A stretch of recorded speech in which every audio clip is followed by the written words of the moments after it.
What's up, everybody, and welcome back to another awesome episode. My camera's dirty.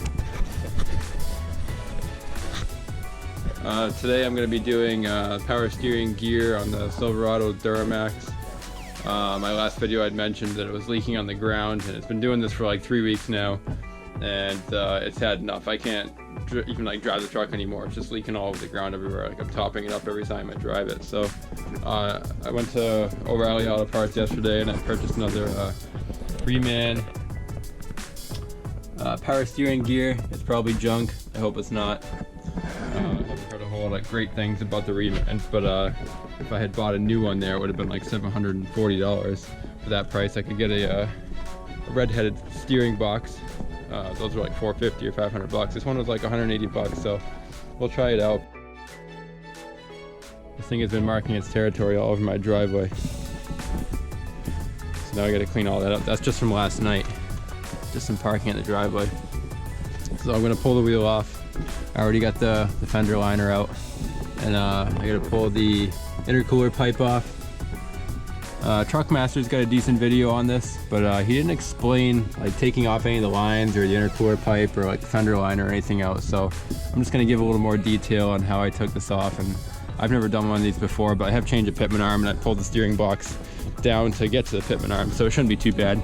But I'm gonna start with pulling the wheel off and getting the intercooler pipe out, and then I'll update you. Alright, so I can see why a lot of people don't film actually removing the box, because it sucks. It was not a lot of fun at all.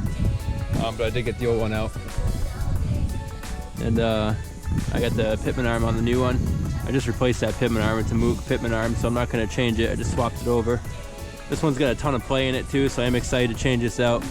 It should feel a lot better in the steering. For all I know, this is the original steering box of the truck, 300,000 miles on it. So I ended up pulling it out with the lines attached to it because I couldn't get to the lines very good, and I really didn't want to pull the fan and the fan shroud out. So I took the intercooler pipe off. I pulled off the line off the booster up here, brake booster, sorry, you see that? And then I just fished the line down through, and then on the return side I just popped it off of the power steering pump. So that's just a clamp, and that came off easy. So I got to put these lines back on it and try to fish this box back up in there, and I'm imagining it's gonna suck really bad, so I'll let you know what happens. Okay, where do I even begin? I got a little carried away with the Duramax, and I did get the power steering box changed. Give you guys a quick overview of that. In the midst of all this, it actually went back in pretty easy. I ended up sliding it back up in place, and then I attached the lines up to the booster, brake booster, and then attached the return line to the power steering pump. So since I got that done a little earlier than I wanted to, or than I expected, I decided to change the left front axle out, because I've had the axle for like 2 or 3 months now, like sitting in the shed over there, and it's been clicking really bad. And we're supposed to get like 12 inches of snow tonight, and I got to do a lot of plowing, so I thought I would get that done. So I changed the axle out. I put a Duralast axle in there.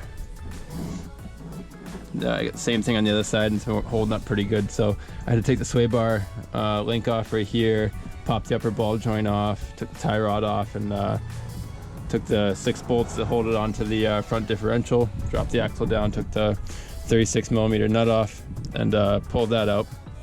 Put the new one in, new power steering box is all in. And I was like, well, while I'm here already, I might as well change out the, sorry, my voice keeps cracking, it's cold. Change out the front steering stabilizer, because I had one of those sitting in the shed too, so I had a brand new one.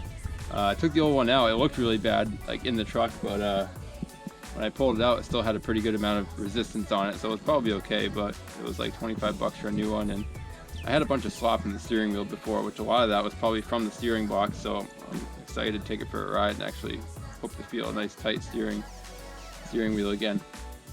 So while I had the intercooler charge pipe out, I noticed that there was some pinholes on the charge pipe, and because I was looking on the inside of the pipe, and I could see daylight coming out of the inside of the charge pipe. So I started like putting my hand around a little bit, and I found like a bunch of like corrosion, like pit marks in the intercooler. So I put some epoxy on there, but the problem is this epoxy sucks and it's taking forever to hold up. So I think I'm actually gonna get out like some reducer, and I'm gonna strip all this off right now, and I'm gonna go grab some like JB quick weld and like shove some of that in there, and it dries really fast too. So I think we're gonna do that for now. I'm gonna have to order another charge pipe for it, but that kind of explains why I've been getting lower boost lately on the boost gauge. Like I used to be able to get up to like 27 or 28 pounds of boost, and I've noticed that it's been more like 25 is like my max lately. Didn't really think much of it, but that would make sense actually, that I have a couple little pinholes like that. It's leaking out some of the boost, so we'll get that fixed temporarily until I can order a pipe, and then take it for a ride in a little bit here, and hopefully I get a little more boost out of it. Alright, so let's talk about for a minute what actually really happened with this. I got so disgusted after I took this truck for a drive down the road that I stopped filming the rest of this video that I put together. Put an O'Reilly Auto Parts remanufactured steering gear in, and finally got everything back together, got the system all bled out really well, and then I took it for a ride down the road, and the truck felt so sloppy that I just turned around, drove back home, and parked it back in the driveway. And I went online and I actually ordered a Redhead steering gear. If you look these guys up, this is like a really common steering box for these trucks, and everyone on the forums told me to buy this too. They said that if I got a reman gear that it would be junk, and I would end up changing it out anyways, and I didn't listen. I went to the store and I bought a reman gear, and it was crap. So I bought the Redhead steering box. I waited for it to come in. It was like 3 or 4 days. Those guys are awesome, by the way.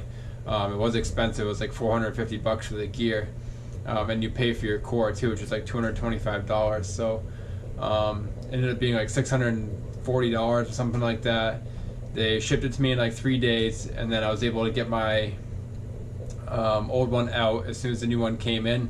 I brought the reman back to O'Reilly Auto Parts. I drove the truck like 2 times with it on there, and I was so disgusted with it. You could drive down the road and you could steer the truck from like the 11 to the 2 o'clock position, and the truck would not even move at all. There was so much slop in the reman gear. So I took that out, returned it, got my money back. Luckily they didn't give me much trouble about that. They just gave me my money back. And then I put the Redhead steering gear in, and it was awesome. It was wicked tight.